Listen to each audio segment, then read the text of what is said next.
Hey YouTube, thanks for checking out RV Daydream. It's a beautiful day in Ohio and I'm really far behind. Let me see if I can get you guys caught up on some level. What have you been up to? I've been riding on a daydream. It is one of the warmest Julys that Ohio has seen in many years. And this is another great day. Not real hot, but a great day. Projects. That's the main thing, projects. And I even got some more projects here. So I'm getting the mail today. And I got more coming in the UPS or FedEx or somebody. So I've got all these projects going on. I have all this video that needs to be edited, but it hasn't rained for so long. I'm trying to do the projects. The problem with that is I have a bunch of footage and I haven't edited any of it. So I haven't been confined in the house, so I want to keep on doing projects as the weather allows. We're supposed to have a little stretch of rain here, but I don't think so, not so far. So what have I been working on? Let me show you a clip of the other day. Let's see how that day went. Look at this thing. Let's talk about it. All right guys, I've been out here working pretty much all day because it's beautiful outside and I got done with my project. Do you want to see it? I'll be doing a review of it. You get to see the review if you want to go look at more details, but let's look at this. Boom! Look at that bad boy. Man, that thing's going to keep some serious rocks away. I can't imagine. It's heavy. This thing is so heavy. I got a heat shield in here for the exhaust, and I went ahead and optioned in for a couple of snap-in flaps there. I'm going to go ahead and do a little trimming to make that look a little nicer, but this thing is so heavy. You got to have some oomph to get it out of there. Hopefully that protects the RV. Like I said, that one trip that I took on the little test drive and sprayed the whole front of the RV, what was on the road, that just ticked me off. And hopefully with this, I don't have to worry about that again. Whew. Okay, well there's one project done. What's the next one? I don't know. Let's see. So that is done. However, the video showing the complete installation, putting it together and everything, that's not done. I still have to do that. The other thing I still have to do is edit the video for the micro air soft starts. I've pretty much got that almost dialed in, but I needed to wait for one more thing, and that was an hour meter for the Honda generator, so I could break it in. Yeah, I'm going to put that hour meter on today, so I've got a project going there. I also want to try something else, or I'm going to look into it, and that's putting in a TT30 receptacle in that brand new Honda generator, so I don't have to run an adapter. I mean, it's not crazy difficult. It's just a matter of fabricating and cutting a hole in that panel and still making it look good. That's what I'm concerned about more than anything else. And of course, working. So we've got that going on. I've also got these generators, the other generators that I was testing with the micro air soft start in addition to that Honda. And I was trying to see if I could run the rooftop air conditioners, both of them, at the same time with the generators. And the answer to that for you guys is yes, but I'll be doing a video on that, kind of showing what happened and the amperage and what I could get away with. And, there's some final remarks on that too that is a little bit of a concern. Also, I have the extended run gas tank. I want to hook that up to the Honda generator. I want to see how long it lasts running the air conditioning. It's just a lot of stuff. And on top of that, believe it or not, there's another generator that's coming. This one, like all of them pretty much, I've purchased. It's not like they're sending them to me. That has happened in the past, but not on these. And the reason I got it was I was looking for a generator for my son for his van because he's wanting to go. And I think I'm going to help him out. I'm going to give him my old charge controller. And when I say old, it was only used for a short time. So I'm giving him a PD9240, something like that, a 45 amp charge controller that was used to power the old RV. And I'm going to give him our old, and I say old, they were only less than a year old, 2 deep cycle AGM batteries that were in the old RV. We're going to rig those up in his van so he can travel. I also got a Renogy 100 amp with the waterproof controller. Solar panel coming. It's a suitcase solar panel. I didn't get the 200 amp. I didn't get the latest and greatest. I got the one that Amazon Prime Day had on sale for dirt cheap. So we'll talk about that whenever that comes in. Yes, there'll be another video on that. But I wanted something that we could utilize with our charge port on the front of the RV. I have to flip some wires, and again, in the future, I also want to rig up some charge wires that will also plug into that port. Let me show you the port. I also want to make it to where I can take and plug in these wires here into what they call a SAE port and run the generator charging directly into that, because that's a 20 amp. It's rated for 20 amps. It's connected directly to the batteries, but there is no charge controller on board in here. A lot of people get that confused, and Greg brought that up. Hey Greg, Karen, hope you guys are doing good. And he said maybe you want to make mention of that, because he has a lot of people that are confused that he's talked to about it. And yeah, it's true. Just because this can have a solar panel plugged into it, you still have to have a charge controller. You have to have the ability to control the charge and the amount of voltage that's going through that wire into the batteries. You can't just throw a solar panel on there. It just don't work. I mean, you could probably do a real small one, but I mean a bigger one, you've got to be concerned about that. So anyways, that's what I'm working on. Also, that's another project. And if you guys don't understand what I'm talking about, is on the front of these generators, they have 12 volt output, either at maybe 7 amps or 4 amps on a real small one.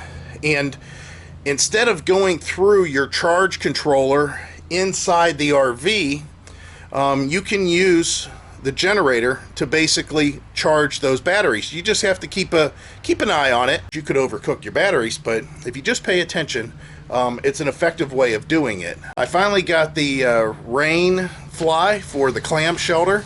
I put that up the other day for Heidi to see. She's very impressed. She really likes it, and I knew she would. It's really going to fit the bill. And again, I talked about it. Got a lot of people that commented on that, that's been using it themselves, and it's impressive. It's an impressive piece.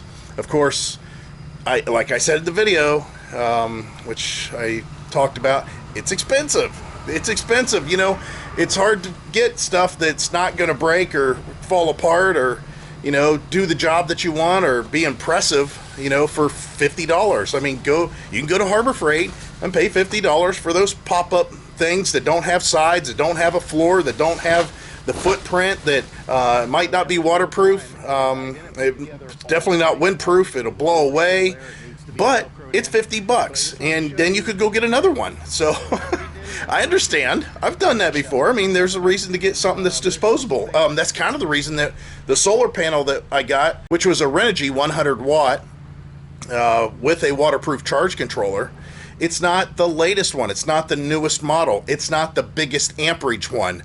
But I just want to get something to have something just for solar, just to charge the battery, just so I have something. And on top of that, I've got to go pick up another Group 24 battery that matches this one while they're about the same age. I mean, the battery it's on board, you know, it was put into service whenever we picked up the RV. So I want to get another one real quick here within, you know, a few months here of that one's birth date, or when it went into use, so that I can make sure that they're about the same age. I don't know if you guys understand that or not, but whenever you're running dual batteries and you're using a single charge source, and you have both of those batteries connected in parallel, you want those batteries to be really similar to each other, so one don't pull down the other. It's so they're both working equally together. They charge equally, they supply voltage equally. Yeah, it's just a good idea. So I gotta go pick up another Group 24 battery. It's a flooded